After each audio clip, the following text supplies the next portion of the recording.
आपने मुझे बजट पे बोलने का मौका दिया। चेयरमैन साहब, कोई समय होता था कि देश के वित्त मंत्री बजट पेश करते थे, एक लाल रंग का ब्रीफकेस होता था। अब जब वो ब्रीफकेस लोकसभा में खुलता था तो देश के किसान, गरीब, मजदूर और छोटे व्यापारी की जिंदगियां केवल चंद उद्योगपति इस बजट को बनाने का काम करते, जिनका नाम कभी कभी राहुल गांधी लेते हैं। और आजकल का बजट इलेक्शन सेंट्रिक रहता है। जहां इलेक्शन है उसके बारे में थोड़ी थोड़ी किसी को मदद करने की कोशिश करता है। क्या यह सत्य नहीं है कि जब इस देश के अंदर डिमोनेटाइजेशन हुआ, नोटबंदी हुई, गवर्नर ऑफ रिजर्व बैंक को नहीं पता था कि आज इस देश में नोटबंदी होने जा रही है। देश के वित्त मंत्री को नहीं पता था। अचनचेत एक फैसला सुनाया जाता है और आजकल के देश के प्रधानमंत्री जब बात करते हैं, कैसे उनकी बात पर विश्वास कर लिया जाए। जब इतना बड़ा झूठ, जब उन्होंने कहा कि आज रात के बाद 500 और 1000 का नोट बंद कर दिया जाएगा, इक्वालिटी आएगी, अमीर और गरीब का अंतर खत्म हो जाएगा, मेरे को केवल 50 दिन चाहिए। 150 लोग मर गए और 2.25 लाख करोड़ का ये नई डिमोनेटाइजेशन से इकोनॉमी को नुकसान हुआ। कैसे कैसे विश्वास करें कि आज का बजट लोगों की जिंदगी बदलेगा। आदरणीय चेयरमैन साहब, कभी कभी जीडीपी की हर व्यक्ति जीडीपी की बात करता है और सत्य तो यह है कि 90% इस देश के लोगों को जीडीपी के बारे में पता नहीं है। जीडीपी क्या है, उनको अपने जीवन के बारे में पता है कि हम जो जीवन जी रहे हैं इसमें हमें फायदा क्या हुआ है। जीडीपी कहा जा रहा है कि 6.5% जीडीपी की ग्रोथ है। मैं किसी अर्थशास्त्री को सुन रहा था, एक काबिल व्यक्ति था, उन्होंने कहा कि अगर देश में सरकार ना हो, अगर देश में वित्त मंत्री ना हो, तब भी इस देश की जीडीपी की 3-4% ग्रोथ अपने आप होगी, क्योंकि इस देश के मेहनतकश लोग, किसान, छोटा व्यापारी अपने आप में इतनी मेहनत करता है, ऑटोमेटिकली जीडीपी की ग्रोथ 3-4% रहता है। तो फिर आपने क्या किया? केवल 2.5% की आप लोगों की प्राप्ति है। मैं आज श्रद्धांजलि अर्पित करना चाहता हूं डॉक्टर मनमोहन सिंह को, उस सरदार को जिनके समय में मेरे को लगता 8.5% जीडीपी का एवरेज ग्रोथ रहा है और कभी कभी तो जीडीपी 10% पे चली जाती थी। स्पीकर साहब, आज मैं देख रहा था महाराष्ट्र में, सुनिए, महाराष्ट्र में सिबिल स्कोर, जो एक नया बड़ा फ्रॉड है इस देश के अंदर। महाराष्ट्र में मर्तिजपुर है कोई, वहां पर एक लड़के की शादी टूटने का काम हो गया है सिबिल स्कोर से, जो बिगेस्ट फ्रॉड जो इस देश के अंदर हो रहा है। स्पीकर साहब, बहुत से नेता कभी नेहरू जी की बात करते हैं और बहुत से नेता, इस बार मैं तो देश के प्रधानमंत्री जी का सम्मान करता हूं और इस बार उन्होंने देश के पूर्व प्रधानमंत्री राजीव गांधी जी की भी बात की। उन्होंने कहा कुछ लोगों को आदत होती है 21वीं सदी की बात करने की, बार बार उन्होंने कार्टून का भी जिक्र किया। मैं सम्मान करता हूं, लेकिन मैं देश के प्रधानमंत्री से यह अपेक्षा नहीं रखता कि 35 साल पहले जो इसका देश का प्रधानमंत्री, पूर्व प्रधानमंत्री राजीव गांधी जी, जिन्होंने इस देश के लिए अपनी जान दी हो, उनके बारे में इस तरीके का मजाक बनाया जाए, ये परंपरा अच्छी नहीं है। अब आपको आज की बात करनी चाहिए। आप यूपीए की बात करो, आप डॉक्टर मनमोहन सिंह की बात करो।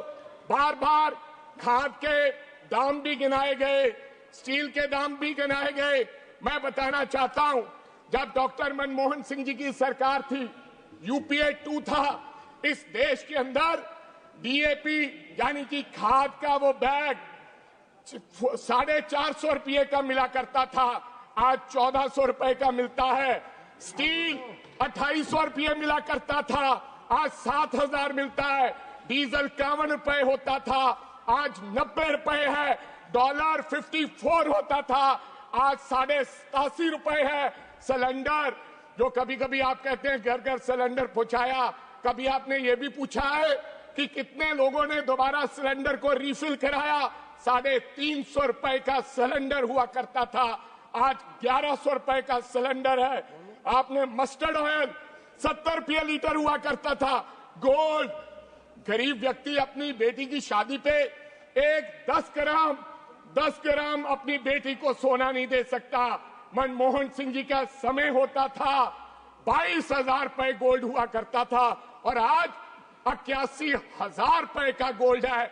आप कहते हैं कि जीडीपी की ग्रोथ 6.5% है।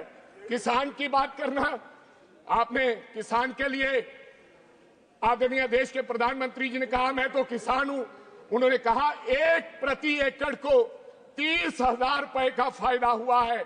हमें तो कहीं फायदा वो नजर नहीं आया कि प्रति एकड़ किसान की आमदन में 30,000 रुपए का फायदा। कोई किसान का बच्चा अगर बताएगा तो मैं संसद छोड़ के जा सकता हूं। किसान ने क्या मांगा था? किसान ने क्या मांगा? ऋषिकांत जी, एक मिनट। किसान किसके लिए संघर्ष कर रहा है? किसान बॉर्डर पे बैठा है, 1.5-2 साल से बॉर्डर पे बैठा किसान एक मांग कर रहा है। किसान ने कहा, सुनिए, किसान ने कहा मेरे को एमएसपी चाहिए। किसान भूख हड़ताल पर बैठा रहा, मरण वर्त पर हमारे डल्लेवाल साहब बैठे रहे।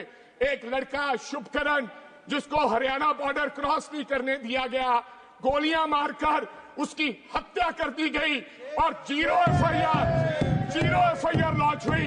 क्या किसान का बेटा मरे तो 0 एफआईआर लॉन्च हो? ऐसा व्यवहार आपने किसानों के साथ किया। आपने कहा था, आदरणीय चेयरमैन साहब, कहा था कि हम किसान की आयात दुगनी कर देंगे। किसान की आयात तो दुगनी नहीं हुई। आप किसान निधि योजना लेकर आए।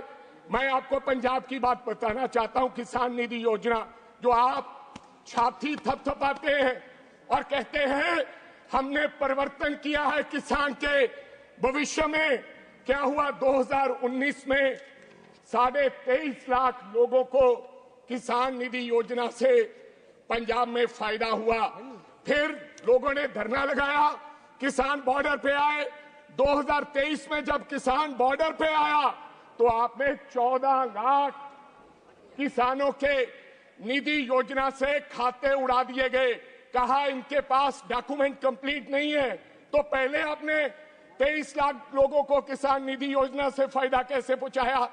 आज मात्र पंजाब में 8.5 लाख लोगों को किसान निधि योजना से फायदा हो रहा है। नई स्कीम आपने कहा कि हम 100 जिलों में हम प्रोडक्टिविटी के लिए, यानी कि पैदावार के लिए उनको हम मदद करेंगे। लेकिन किसान की मांग तो एमएसपी की है, जिसके लिए वो मर रहा है, उसके लिए आपने कोई विचार नहीं किया। आदरणीय चेयरमैन साहब, अगर गरीब की बात करें तो आंकड़े पता नहीं क्या क्या कहते हैं यहाँ के। आप कुंभ में अगर 300 लोग मर जाएं तो आप कहते हैं 30 मरे हैं। कोरोना में 2 लाख लोग मर जाएं तो आप कहेंगे 20,000 मरे। नीति आयोग क्या कहता है? आपका नीति आयोग क्या कहता है कि केवल इस देश में 5% गरीब लोग हैं। आपकी रिपोर्ट है, ये मेरी रिपोर्ट नहीं है, क्योंकि आपने आंकड़े फच करते हैं, गलत पेश करते हैं। दूसरी तरफ आप ही कहते हैं हम 80 करोड़ लोगों को पीडीएस की कनक देते हैं। खुद ही कहते हो अगर 80 करोड़ लोगों को पीडीएस की कनक देते हो, 5 किलो कनक लेने के लिए राशन के डिपो के बाहर खड़ा वो व्यक्ति वो गरीब है, इसलिए आपकी 5 किलो कनक लेता है। ये हालात है इस देश के, इस देश का ये सच है। आदरणीय चेयरमैन साहब, अगर मनरेगा की बात करें, आज मनरेगा के वर्करों की क्या हालत है। केवल एक साल में 19 रुपए दिहाड़ी बढ़ाने का काम किया। कब से चली है मनरेगा? 2006 से आज 20 साल हो गए। हरियाणा सबसे ज्यादा मेरे को लगता दिहाड़ी देता है। Minimum wages 374। आज एक दिहाड़ी की 100 दिन का रोजगार नहीं मिलता, केवल 45 दिन का रोजगार मिलता है, जो एवरेज कैलेंडर बताता है 374 रुपए। अगर आप गरीब की आमदन दुगनी नहीं कर सके, आप किस जीडीपी की बात करते हैं? आप किस विकसित देश की बात कर रहे हैं? आप लोगों को धोखा दे रहे हो। गरीब की मनरेगा वर्कर की अगर शादी हो ना किसी बेटी की, वो जाता है गांव में मांगने के लिए, कहता है मेरे को दाल का इंतजाम कर दो, कहता है चावल चाहिए, दाल चाहिए और एक मीठे का इंतजाम कर दो, मैं अपनी बेटी की शादी कर लूंगा। ये इस प्रकार के हालात हैं मनरेगा वर्कर्स के। और दूसरी तरफ चेयरमैन साहब, दूसरी तरफ अबानी के लड़के की शादी होती है, तमाम नाचने गाने वाले जाते हैं, देश के बड़े बड़े लोग, विदेश के बड़े बड़े लोग जाते हैं। मेरे को गर्व है राहुल गांधी पर, एक व्यक्ति जो उनकी शादी पे नहीं गया। देश के प्रधानमंत्री भी जाते हैं। मेरे को इस बात का दुख नहीं है अबानी की शादी का, लेकिन कभी कभी टीवी पर दिखाया जाता है, सोशल मीडिया पर, कि अबानी के बेटे के कुत्ते जो 4 करोड़ की गाड़ी पर आते हैं, लेकिन गरीब अपनी बेटी की शादी के हालात, उसकी शादी नहीं कर पाता। इस प्रकार के गरीबों के हालात हैं। मेरी गुजारिश है कि मनरेगा के लिए 200 दिन कर दिया जाए। मेरी गुजारिश है मनरेगा की दिहाड़ी। एक मिनट सर, एक मिनट, 600 दिहाड़ी कर दी जाए और 200 दिन कर दिया जाए।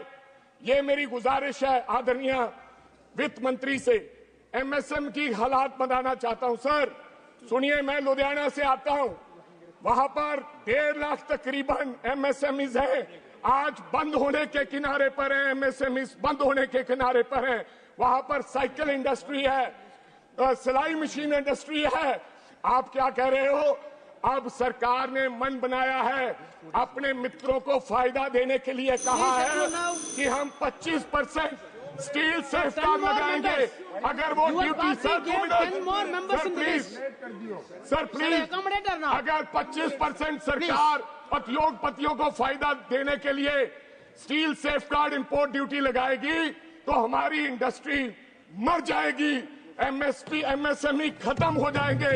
मेरी आपसे गुजारिश है, नई टेक्नोलॉजी के लिए हमारे सरकार उनको सहायता करे।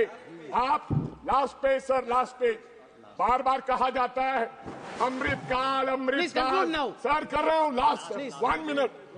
कहा जाता है सर अमृतकाल का समय है, मिडिल क्लास को फायदा हुआ है। मैं मिडिल क्लास की कहानी नहीं बताऊंगा, इंडिया टुडे पढ़िए, तगड़ी मार से हल्कान, मिडिल क्लास की ये कहानी है। अमृतकाल के समय सर, लास्ट वन प्लीज, अमृतकाल है। निशिकांत दुबे साहब, अमृतकाल में इस देश के 8.5 लोगों ने अपनी सिटीजनशिप छोड़ी है। अगर अमृतकाल इस देश के अंदर होता तो लोग देश छोड़ के नहीं जाते।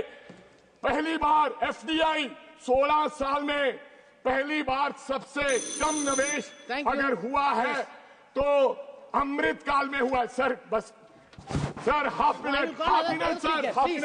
पिछले 10 साल की स्कीमें जो राहुल जी ने कहा, आप मेक इन इंडिया की बात करते हो, बेटी बचाओ बेटी पढ़ाओ, पीएम उज्ज्वल, स्वच्छ भारत, जल जीवन, स्किल इंडिया, हर साल 20 साल नौकरी, make in India, last smart city mission. Sir 2 lakh crore रुपया आपने स्मार्ट सिटी मिशन पे दिया है। मैं लास्ट सर यही पे लुधियाना की बात करना चाहता हूँ। लुधियाना स्मार्ट सिटी में लुधियाना स्पीकर सर भाई सर लुधियाना स्मार्ट सिटी में था, लेकिन लुधियाना में 75 लाख लोगों ने एक सर्वे हुआ, विजन डॉक्यूमेंट बनाया गया और विजन डॉक्यूमेंट में लोगों ने कहा पोल्यूशन की हिंदी की एक कविता है जिसकी चंद पंक्तियों के साथ अपने वक्तव्य की शुरुआत